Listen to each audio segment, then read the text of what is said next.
Welcome back, everyone, to Pontus Fathom Hobbies. This is Season 2, Episode 4 of Tainted Grail, The Fall of Avalon, and we are on Day 4 gameplay. We are following Bayor and Maggot. They've just completed in Round 3 their adventures in the Whitening. We've got the miniatures painted here. We've got a miniature paint-through video. We also have our men here. We're going to go ahead and advance that men here down one more notch. You can go check out our paint through video for the menhirs. We are now reducing him one more reduction from our gameplay, and we're going to jump right into round number 4. Before we do, a quick shout out to this channel's sponsor, Pontus Fathom Press. We've got the omnibus Catu journals out of Lovecraft's Providence, collecting all 6 volumes of August Moldenhauer and Giuseppe Balsamo's work, including Necromancy of Nyarlathotep. This is a deep dive into the Necronomicon fragment and the nature of the spectrum of necromancy, resurrection, and undead. Each of the volumes of Catu Journals digs deep into one of Lovecraft's pantheon, so if you're a Lovecraft fan, check it out. There's also the Alchemy and Anthroposophy in the Dune Saga, where we explore the influences on Frank Herbert inside of the Dune Saga. What makes Dune great?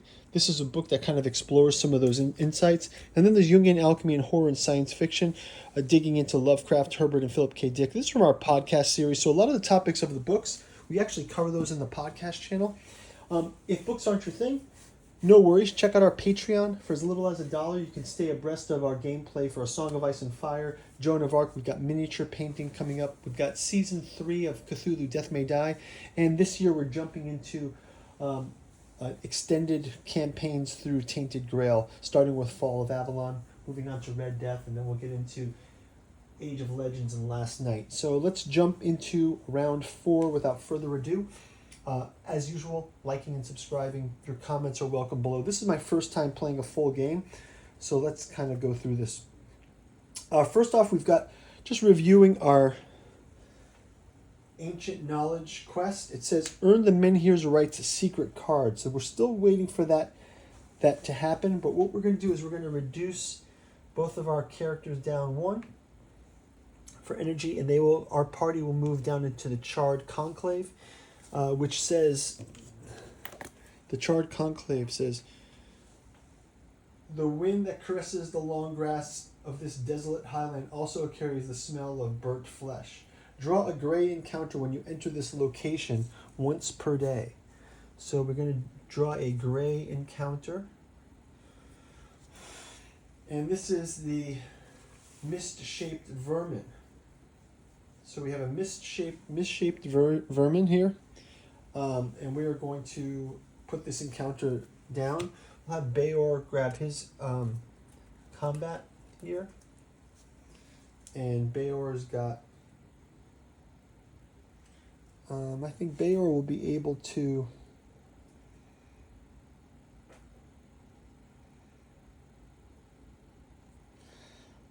Bayor is going to go ahead and line these 2 up. So he's going to be able to put 2 tokens on this side. And he also is going to prevent decrease your hand limit by 1. So actually he's going to prevent that 1. So he gets to prevent that slash from the 2. But we're also going to set up the combat cards for Maggot. And Maggot can go ahead and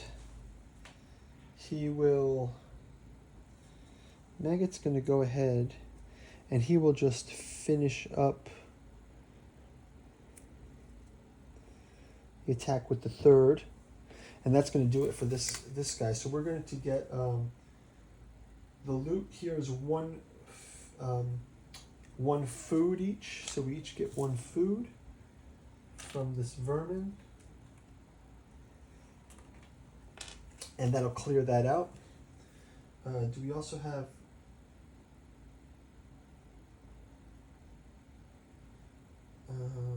opportunity. Yeah, that's about it. Okay, so we'll move those over. And let's take a look at our encounter now. So we've already moved the men here. We've revealed the next event card. Let's take a look at move guardians.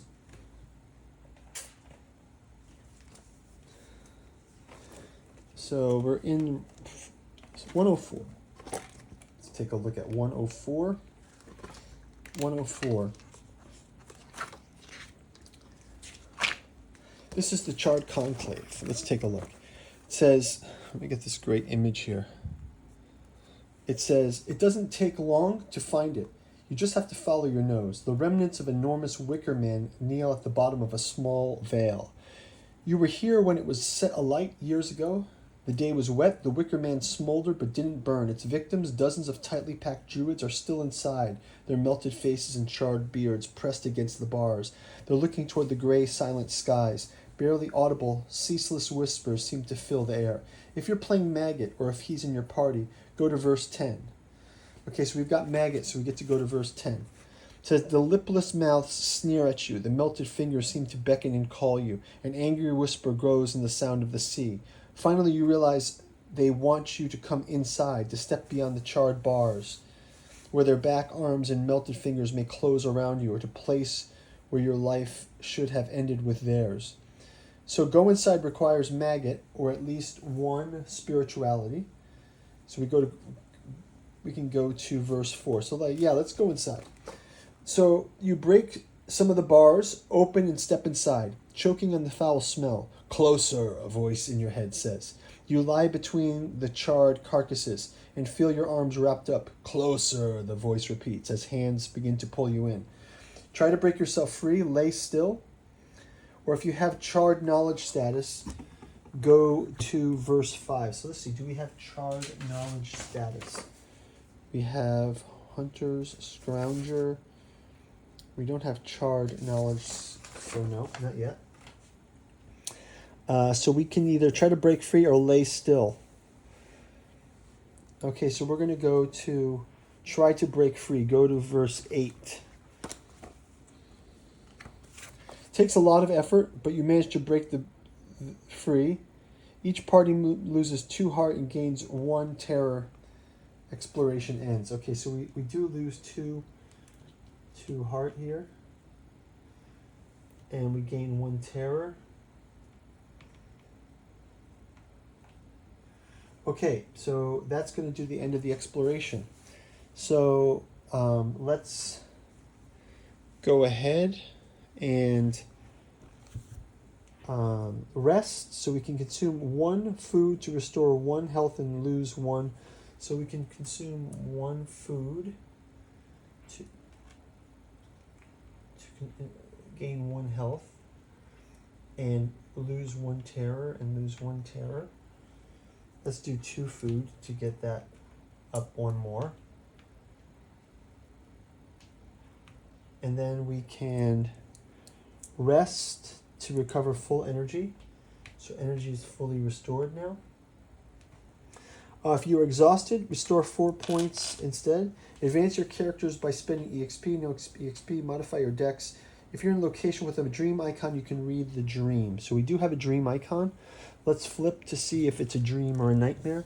So first one is a nightmare for Maggot, and the next one is it is a dream for Bayor. So let's do Bayor's dream.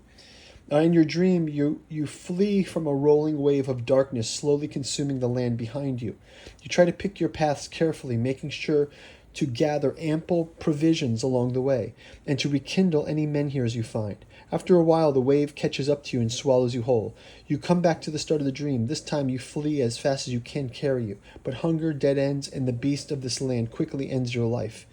To survive, you must move fast, but not at the cost of your resources or survival track. Your hands desperately tug at the... Here's the nightmare now for Maggot. Your hands desperately tug at the bar of the cage, trying to pry open them loose.